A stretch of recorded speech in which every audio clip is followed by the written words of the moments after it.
Hello, Malcolm here, and welcome to the Sunday Sample, episode 16, looking back at our corporate worship this last Sunday, the 17th of December, 2017. It's Christmas, lots of carols and everything to do with Christmas in our services.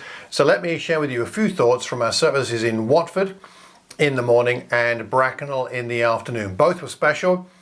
I say extra special because in Watford it was our pop-up nativity service, and in Bracknell it was our annual carol service. So some thoughts on this. First of all, in Watford, the children had a fantastic time doing their pop-up nativity. The video should be up online sometime this week, so you can have a look for that. And in Bracknell, also the younger children took part in singing a song and performing actions whilst singing the song. They clearly loved it. I think the parents loved seeing their children involved, and the adults helping. Michelle down in Bracknell, thank you so much, did a sterling job there. Joe and his team in Watford preparing for the Nativity, fantastic. And thank you so much to you in particular for making that work. And not only just for the church, but for the children themselves. It did strike me that the children loved it so much. I noticed that some of the children came to church with a greater eagerness, and as they walked in I could see they were more engaged, and then during the service I looked around and I could see that the children who were in both of those services for the whole time were definitely more engaged, more attentive, and seem to be enjoying themselves. And I think it's a good reminder to make sure that we're doing things as worship leaders that will help the children feel that this is their church.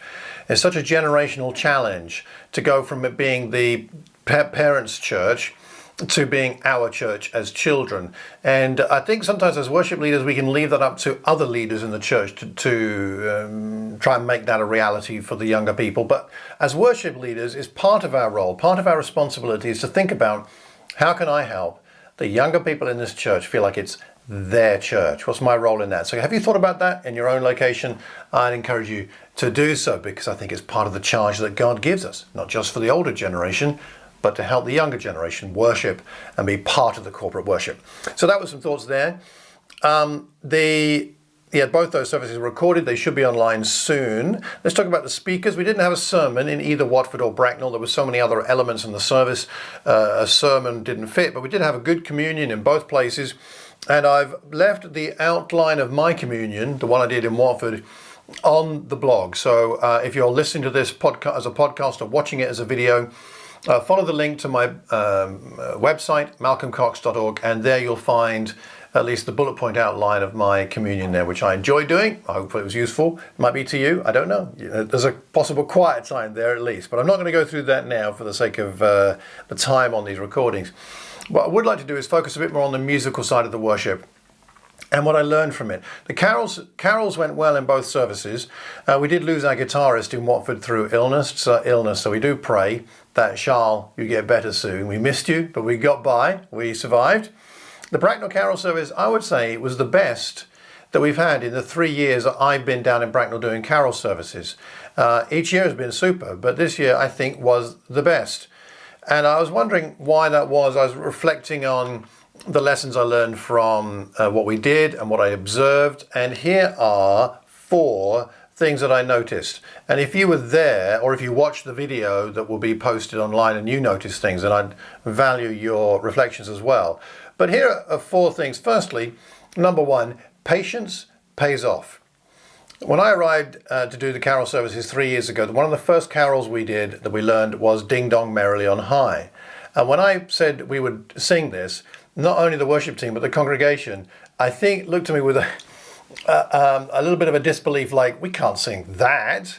Ding Dong Merrily on High is quite a challenging carol to sing for a choir, let alone a whole congregation. Anyway, I taught it the best I could, and we did it decently well that first year, and a bit better the second year. And this year, when we did it as a congregation, I noticed so many more people were engaged. So many more people were giving it a go.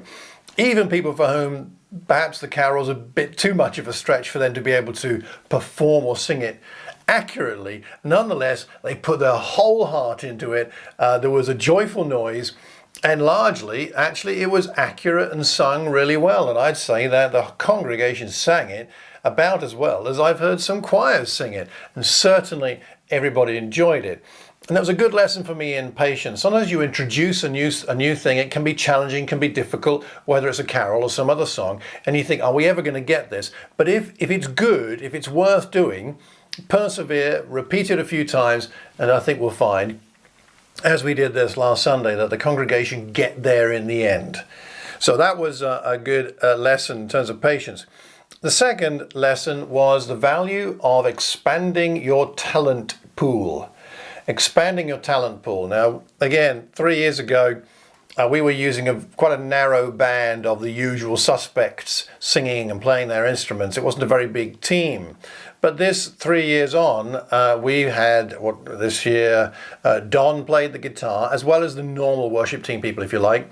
Don played guitar, Rachel played the flute, Fabian played the keyboard. Some teenagers sang, Marianne and others performed a spoken word piece, the Wakefields performed a fantastic duet, excellent. All of these were people that weren't involved 3 years ago, and that's actually, there's a few more than that.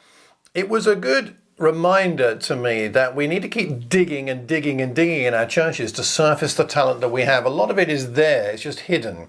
We sometimes bemoan the lack of talent available, but we're not looking hard enough, we're not digging, or maybe we're not making the opportunity to serve attractive enough for people. And a Christmas carol service is one of those times when I find that people are more willing to step out of the darkness and into the light and offer what they have than most times of the year. So keep digging, don't despair. You think, oh, we don't have much talent in this church. I would submit you almost certainly have quite a lot more talent than you know. You may not have found the best way to utilize it. So that was a good reminder. Find ways to use the talent pool and expand it. Thirdly, the third thing that I noticed over these 3 years is that variety is the spice of carol services. Variety is so important. Again, 3 years ago it was fairly standard, just a reading and a carol and a reading and a carol and a reading and a carol, and it was good. It wasn't bad, it was good. But I did feel it was a bit predictable and it was hard to maintain the sense of, I wonder what's coming next. And there's something about a carol service when, what's coming next, can be rather good. You don't want to have too much variety where it gets confusing. But on the other hand, if it's all just the same stuff all the time, it gets a bit dull. Again, 3 years on, where are we? Well, this year, we had some carols and we had some readings, all good. But then a spoken word performed piece, teenagers singing, a children's performance, a duet, as I mentioned earlier, and an original song. One song we had accompanied by one guitar, another one accompanied by a guitar, rhythm guitar and bass, another accompanied by keyboard. Some of our songs were a cappella. We had a great deal of variety in the service, more than we've had in any other service. And I think that's part of why it was so special and had such an impact. It's worth the effort. This is the lesson I learned. It's worth the effort to create the variety. Creating variety is the hard work of service planning and preparation. It's easy to do the same old. And there are occasions when we just got to get on with the basics. But there are times when it's worth putting in that little bit extra effort for Christmas, for Easter, for some other special event. What could you do that would surprise people? Having the Wakefields sing a duet surprised people. Having Rachel play flute surprised people. Having a new song, which I'll mention more about in a minute, surprised people. Have at least one surprise, and if you can, 2 or 3 in a service like that, and it will really help people to worship in a fresh way and keep the worship real and new and fresh. The fourth thing, so the variety, after the variety, the 4 things, I've had 3 things so far that I learned from the last 3 years. Patience pays off, expanding the talent pool, variety being the spice of carol services, and finally, sing a new song. Sing a new song. Each year we've tried to introduce at least one new song. Now this year I actually wrote one. I wrote a song for the occasion. Now, I don't consider myself to be a very good songwriter. I find it really hard. It takes me ages and ages to write songs. I think that's probably true of most people, but I do find it takes a long time. Somebody asked me how long, after I'd performed this piece, how long did it take you? I said, well, I've actually been thinking about it for months and making notes, writing down ideas, playing the piano, coming up with possible introductions and harmonies. And then I finally sat down last Thursday and said, okay, I've got all my ideas. I now need to sit down. And I thought, I'm going to sit at the piano until it's finished. And I sat here for a very long time, hours and hours. I think it was worth it. Could you write a song? I mean, could you write one song in your life? I must admit, I do sometimes bemoan the lack of new songs written by members of our churches. I look for songs in all kinds of places, and I like finding songs written by whoever, but what about songs written by our own members? And I bemoan that sometimes, and then I realize, hey, if I'm not trying to write new songs, I'm just being a hypocrite. So I've got to give it a go. Even if it's not that good, at least I'll learn something, and maybe I'll provoke someone to write a song because maybe they'll do a better job than me.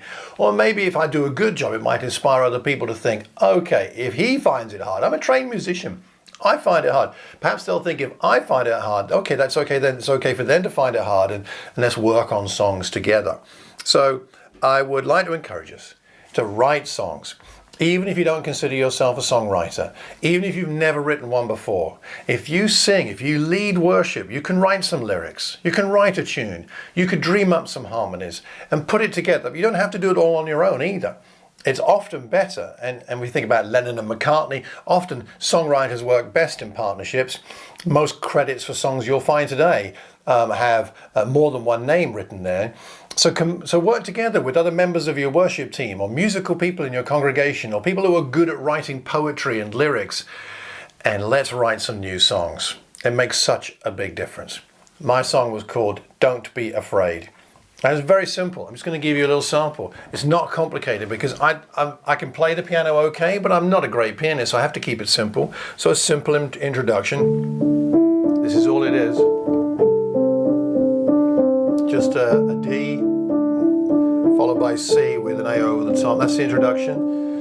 And in fact, that's the verse. I beg your pardon. That's the verse. That's all it is. A little simple melody over the top, and then a chorus of some simple chords. D, B minor with a G involved. E minor, A and G with a ninth. That's all.